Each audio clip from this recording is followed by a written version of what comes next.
ang isa ho sa pupwedeng makatulong dito na ahensya ng ating pamahalaan ang Department of Science and Technology. Isa ho dito yung setup, sir, ano? Kayo po ba'y natulungan dito? Yes, kasi nung maaring merong nai-inspire sa inyong kwento, no, sa lalo na available dito lang sa Pilipinas ang iyong ginamit na mga raw materials. Baka gusto rin nila, no, na gayahin yung inyong journey. Oh yeah. Tama yun. Kasi natulungan kayo ng DOST, sir? Kasi nung panahon nga na nagpapadami kami ng halaman, so kailangan ko ng magandang processing plant. Okay?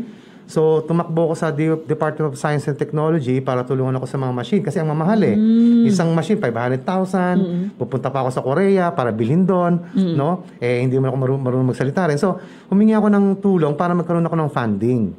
Di binigyan ako ng magkano ba yung mga 1.2 million siguro yun na ano sa akin. Pero binayaran ko yung unti-unti. Unti-unti.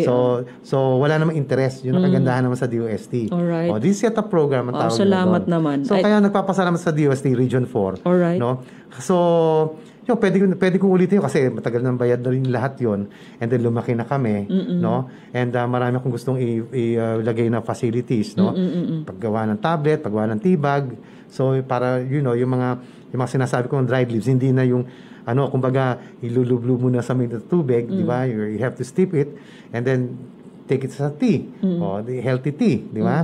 Kaya yun yung happy cha, di ba? Happy cha. Yung pala. Kaya lalabas eventually yung Lagundi coffee namin. Magagawa kami ng yerba buena at kailangan ko tulungan ng DOST pa rin dyan. Okay. Diba? So, yun yung mga nagawa ng At of course, importante sa paggawa natin is the technology.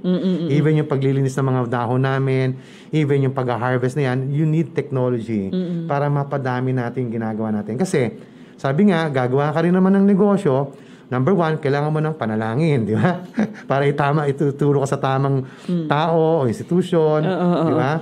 And then second, kailangan mo ng funding. Right? Correct.